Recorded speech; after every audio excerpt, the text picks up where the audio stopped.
Kita bersyukur kepada Allah Subhanahu wa taala atas limpahan rahmat, hidayah, inayah serta taufiknya, karena sesungguhnya Allah Subhanahu wa taala telah membuktikan kepada kita bahwa setiap waktu, setiap saat saling berganti, berputar dari menit ke jam ya, sampai bulan, bertahun-tahun kita mendapatkan nikmat dari Allah Subhanahu wa taala.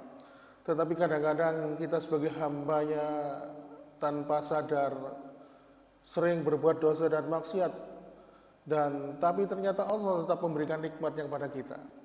Makanya para pendahulu kita, para sahabat di era zaman kenabian, banyak di antara mereka yang membayar kenikmatan dari Allah itu dengan menukar dengan ketaatan dan ketakwaan kepadanya.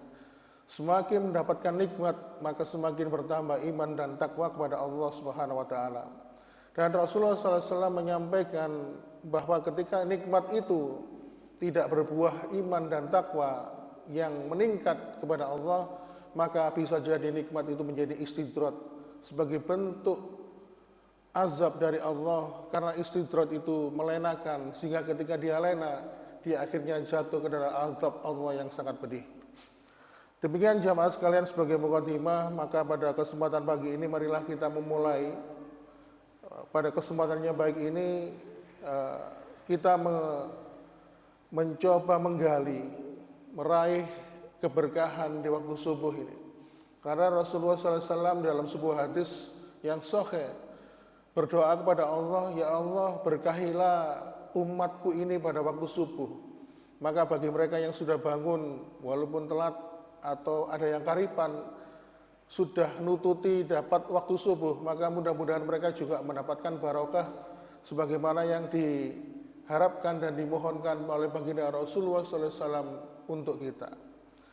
Pada kesempatan pada kuliah subuh pada pagi ini, kita akan sedikit membahas, karena banyak sekali yang bertanya tentang ibadah. Apa sih ibadah yang paling berat itu? Banyak kalau ditanya ini, banyak mengatakan, menjawab, ibadah yang paling berat itu ya puasa, karena saya itu punya sakit mah sehingga harus makan teratur.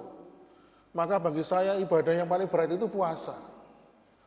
Kemudian ada yang mengatakan ibadah yang paling berat itu sholat, karena saya ini kerjanya jadi sopir bis atau sopir truk yang harus berlalu lalang di dalam lalu lintas, sehingga kalau saya harus sholat berjamaah sangat menyulitkan saya. Maka bagi saya sholat itu adalah ibadah yang paling berat. Ada mengatakan ibadah yang paling berat itu adalah ketika menunaikan ibadah haji. Kenapa? Karena dia tidak punya kemampuan finansial, sehingga dia tidak mampu untuk berangkat ke Baitullah. Kemudian dia belum bisa punya kesempatan untuk melaksanakan ibadah haji, maka mengatakan ibadah haji itu adalah ibadah yang paling berat. Jawaban ini tentunya tidak 100% benar. Maka kalau kita melihat, sholat itu pun bukan ibadah yang berat. Kenapa? Karena Allah memberikan banyak keringanan, terutama bagi mereka yang mempunyai penghalang yang sifatnya syar'i, mungkin karena sakit, mungkin karena dia dalam perjalanan dan sebagainya. Begitu juga puasa, ketika seseorang itu punya kondisi tertentu yang menyebabkan dia tidak dapat berpuasa, maka juga diringankan. Begitu juga haji dan umroh, hanya dibebankan kepada mereka orang-orang yang mampu. Nah, lalu apa sebenarnya ibadah yang paling berat itu?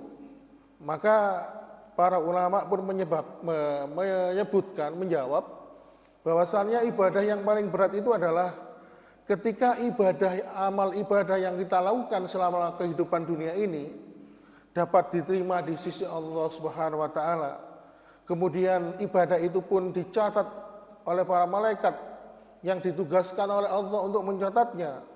Kemudian disimpan di akhirat, akan disimpan di sebuah timbangan yang kelak akan dipersaksikan oleh Allah kepada kita nanti sebagai hasil amal timbangan ibadah kita.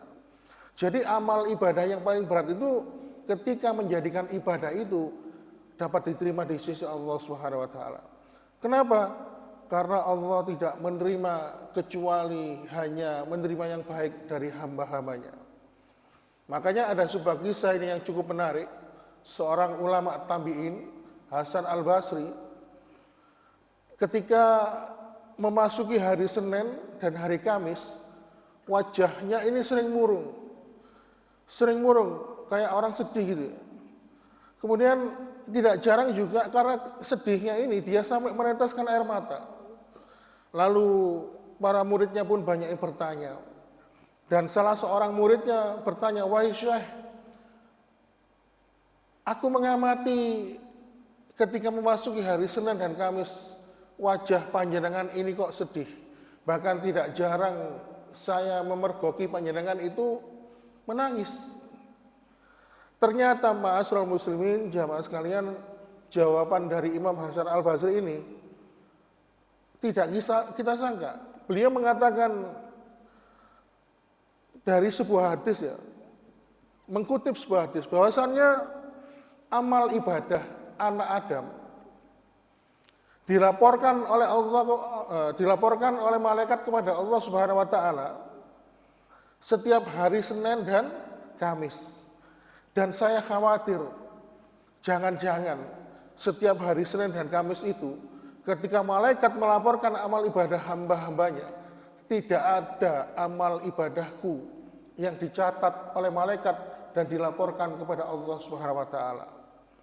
Oleh karena itu, aku menjadi sedih, aku khawatir jangan-jangan amal ibadahku selama ini tidak diterima oleh Allah Subhanahu wa taala. Dan inilah ternyata jamaah sekalian yang menyebabkan Imam Hasan al-Basri ini pun sedih, khawatir, tampak wajahnya dari dia wajahnya itu mimiknya kelihatan orang yang sedih itu. Oleh karena itu ma'asyiral muslimin wa zumratal mu'minin rahimakumullah, kalau setingkat Imam Hasan al-Basri saja memikirkan amalannya setiap hari Senin dan Kamis itu kira-kira diterima oleh Allah apa enggak, lalu bagaimana amalan itu, lalu bagaimana dengan kita? Kadang-kadang kita ini tidak pernah mikir, sepenting yang sholat, yang penting kan saya sudah melaksanakan ibadah sholat berjamaah. Kadang-kadang begitu, kita nggak pernah mikir mungkin, apakah ibadah ini nanti bisa diterima di hadapan Allah Subhanahu wa taala. Kemudian ada juga kisah yang lain dari seorang ulama besar yang bernama Atta'. Atta' ini seorang ulama yang berprofesi menjual kain di pasar. Jadi penjual kain. Beliau menjual kain ini dengan menggelar lapak dagangannya di pasar. Nah, pada suatu ketika dia didatangi oleh calon pembeli. Kemudian kain itu dipilihnya, dibolak-balik, dilihat. Ya. Ternyata pembeli ini cocok. Nah, ketika dia akan membayar, ternyata calon pembeli ini menemukan ada sedikit cacat di kain itu. Kemudian akhirnya dia tidak jadi membeli kain itu. Lalu kemudian sang ulama yang masyhur ini, yang bernama Atta' ini, kemudian dia menangis, merasa bersalah ketika pembelinya itu tidak jadi beli. Nah, setelah Atta' ini menangis, dia reda tangisannya, berhenti dari menangis, maka pembeli itu berkata, kalau misalnya gara-gara aku ini tidak jadi membeli barang daganganmu, ya tidak apa-apa, aku beli aja kain ini. Walaupun aku lihat tadi itu ada sedikit cacatnya. Tapi kemudian apa yang dikatakan oleh Atta'? Atta' mengatakan, apakah kamu mengira tangisanku ini jatuh karena kamu tidak jadi membeli kain? Maka ketahuilah, sesungguhnya tangisanku ini tidak ada kaitannya dengan kain ini. Tidak ada kaitannya dengan engkau tidak membeli ini. Tetapi tangisanku ini ada kaitannya dengan perkataanmu. Ketika engkau tadi mengatakan ingin mengembalikan kain ini, nggak jadi beli karena ada cacatnya. Itu yang menyebabkan aku nangis. Padahal kain ini sebelum aku jual, sudah aku pilah-pilah, sudah aku pilih, sudah aku teliti. Dan aku yakin tidak ada yang cacat, tetapi engkau menemukan ternyata kainku itu ada yang cacat. Lalu bagaimana dengan amal-amalku, amal ibadahku selama ini? Aku merasa amalku ini sudah mengikuti sunnah, sudah merasa ikhlas. Tetapi ternyata bisa jadi amal-amalku ini di hadapan Allah tidak ada sesuatu yang dapat diterima oleh Allah. Mungkin karena ada tendensi penyakit hati, riya, atau ingin dipuji, ingin diperdengarkan kebaikan oleh orang lain, sum'ah dan sebagainya. Makanya inilah atau menangis. Makanya orang-orang generasi terdahulu itu begitu sensitif, Pak. Oleh karena itu, ma'asyiral muslimin, maka kita harus paham bahwa dan mengerti kenapa semua amal itu tidak diterima oleh Allah Subhanahu wa taala. Karena apa? Ini letaknya keadilan Allah. Kalau misalnya Allah itu menerima semua amal ibadah, maka tidak ada sesuatu yang adil bagi Allah kepada hambanya. Kenapa? Karena menganggap semua jeripayah hambanya itu sama. Padahal amal itu diterima oleh Allah dari seorang hamba, itu juga tergantung usahanya. Makanya akan membedakan nanti bagaimana seorang hamba yang bersungguh-sungguh dalam beribadah dan beriman kepada Allah dibandingkan mereka yang tidak demikian. Oleh karena itu, ma'asyiral muslimin wa zumratal mu'minin rahimakumullah, dalam kesempatan ini saya akan menyampaikan sebuah dalil bahwa amal itu tidak semuanya bisa diterima oleh Allah. Dalilnya secara garis besar menjadi dua, dibagi dua, ada dalil nakli dan dalil akli. Kalau dalil akli, kita bisa membuat sebuah analogi. Ya. Kalau kita melihat Pak Tani menanam padi di sawah, Pak Tani itu sudah menyiapkan lahannya, disemai dengan pupuk, ya. Kemudian dia berusaha menanam dengan bibit yang terbaik. Setelah itu tumbuh, dirawat, dijaga dari hama, ya, dari penyakit. Tetapi kalau kita melihat, sering kita dapati, hasil yang didapatkan Pak Tani itu belum tentu memuaskan. Belum tentu dia mendapatkan panen yang banyak, belum tentu dia mendapatkan kualitas padi yang bagus. Kadang-kadang berasnya itu beras yang sudah ada rusak dan sebagainya. Padahal dia sudah memilih dengan bibit yang baik, sudah memilih pupuk yang baik, sudah dirawat dengan baik, tetapi kadang-kadang itu tidak bisa menjamin dia mendapatkan hasil yang panen yang bagus. Begitu juga ma'asyiral muslimin, kalau ada seseorang yang beramal dalam kehidupan dunia ini, belum tentu amalannya yang dia lakukan dalam kehidupan dunia diterima mendapatkan hasil berupa balasan kenikmatan akhirat oleh Allah kepada hamba-hambanya. Itu dalil nakli, Pak. Dalil akli. Nah, kemudian yang perlu kita garis bawahi di sini adalah jangan sombong. Kadang-kadang ada atau mungkin diri kita ya, merasa lebih dengan orang lain, merasa ada kesombongan tentang ibadah kita. Padahal orang sombong dengan harta itu masih mending. Kenapa? Karena ada bentuknya, ada wujudnya. Saya punya mobil, akhirnya disombongkan. Ya memang ada buktinya dia punya mobil. Tetapi ketika seseorang itu menemukan amal ibadah, amal ketaatan kepada Allah, lalu sombong di hadapan manusia yang lain, merasa soalim, maka yang disombongkan apa? Belum tentu amalan itu diterima di sisi Allah Subhanahu wa taala. Oleh karena itu, walaupun kesombongan itu sifatnya tercela, tetapi masih mending sombong dalam masalah harta dibanding sombong dalam masalah amal. Kalau masalah harta yang disombongkan masih ada bentuknya, masih ada wujudnya, tapi kalau masalah harta, kalau masalah amalan, belum tentu amalan itu diterima oleh Allah. Kemudian dalil nakli itu yang sifatnya tertulis ya. Bahwasannya setiap amal itu tidak diterima dari Al-Quran maupun dari Al-Hadis. Misalnya di surat Al-Kahfi ayat 103-104. Dalil surat Al-Kahfi ayat 103-104 ini sifatnya umum. Berlaku untuk orang kafir dan orang mukmin. Kul hal munabi'ukum bil ahsarina amala alladzina dhalla sa'yuhum fil hayatid dunya, wa hum yahsabuna annahum yusinu.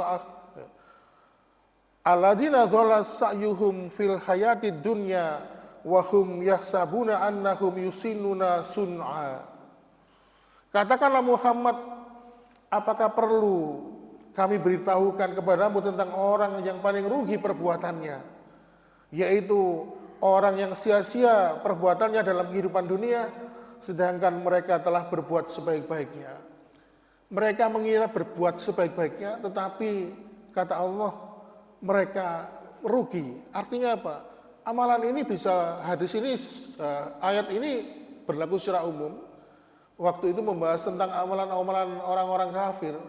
Mereka itu banyak berbuat kebaikan ya. Kita lihat orang kafir itu kalau berbuat baik itu tidak kalah loh. Kadang-kadang kita itu kalau kita melihat ya di media sosial, orang Islam sendiri itu masih kalah berbuat baik, masih kalah. Orang-orang Nasara itu kalau kita lihat mereka itu mampu mengumpulkan dana ya begitu besar untuk mengentas kemiskinan ya. Mampu berjalan di pedalaman Kalimantan contoh misalnya untuk mendakwakan agama mereka, lalu mengangkat harkat martabat masyarakat setempat. Kadang-kadang kita ini masih kalah dengan mereka. Tetapi di ayat ini apa yang mereka lakukan itu tidak ada apa-apanya, hilang di sisi Allah. Begitu juga orang mukmin. Kalau dia menyangka dirinya berbuat baik di sisi Allah, belum tentu perbuatan itu akan menjadi amalan yang diterima di sisi Allah Subhanahu wa taala. Kemudian ayat berikutnya di surat Al-Furqan ayat 23, wa qaddimna ila ma amilu min amalin faj'alnahu haba'an mansura. Ketika kami perlihatkan segala amal yang telah mereka kerjakan, kami jadikan amal itu haba'an mansura, sebagai debu yang berterbangan.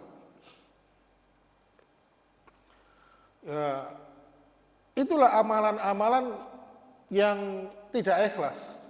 Jadi kalau ada seseorang hamba itu yang melakukan amalan, amal ibadah, kemudian amalnya tidak ikhlas, maka amal itu ditolak oleh Allah dan menjadi debu yang berterbangan. Kemudian yang sering kita baca, ya kalau kita mau baca surat Al-Ghasyiyah, hal ataka alal apa? Surat Al-Ghasyiyah itu ayat kedua dan ketiga, ya. Amilatun nasibah dan seterusnya. Itu ketika dikisahkan pada waktu Umar bin Khattab baru saja memenangkan peperangan, dia berada di daerah Romawi, dia melihat banyak orang-orang non-muslim waktu itu, mereka itu melakukan amal ibadah, ya. Kemudian mereka itu beramal dengan sekuat tenaga mereka. Lalu Umar pun menangis, amilatin nasibah tasla naron hamiyah. Mereka amilatin nasibah, mereka lelah, letih dalam beribadah, berbuat kebaikan, tapi justru tidak mendapatkan balasan dari Allah Subhanahu wa taala. Oleh karena itu, ma'asyiral muslimin, ini contoh dalil Al-Qur'an 3 ayat. Ada 3 dalil lagi yang saya ambilkan dari hadis. Misalnya hadis riwayat Imam Bukhari yang sudah masyhur kita dengar tentang seorang yang sholatnya selama 60 tahun, sholatnya itu tidak diterima oleh Allah. Gara-gara apa? Gara-gara dia tidak menyempurnakan rukuknya, tidak menyempurnakan sujudnya. Dia dikatakan oleh Rasulullah sebagai seorang pencuri, dan sejelek-jelek pencuri adalah yang mencuri ketika dalam keadaan sholat. Makanya ada kalimat ayat mengatakan fawailul lil musholin. Lalu kemudian ada hadis, ya, hadis ini sering disampaikan ketika dalam bulan Ramadan. Rubba shaimin laisa lahu min hadis siyamihi illa ju' wal atas. Maka berapa banyak orang yang berpuasa kecuali hanya mendapatkan lapar dan haus. Artinya apa?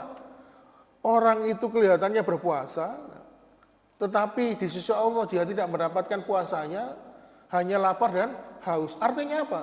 Tidak setiap amalan orang berpuasa itu diterima oleh Allah. Kemudian dalil yang ketiga yang diriwayatkan dari Imam Abu Dawud, yang hadis ini merupakan zikir yang istiqomah diajarkan oleh Rasulullah untuk kita amalkan, terutama setelah sholat subuh.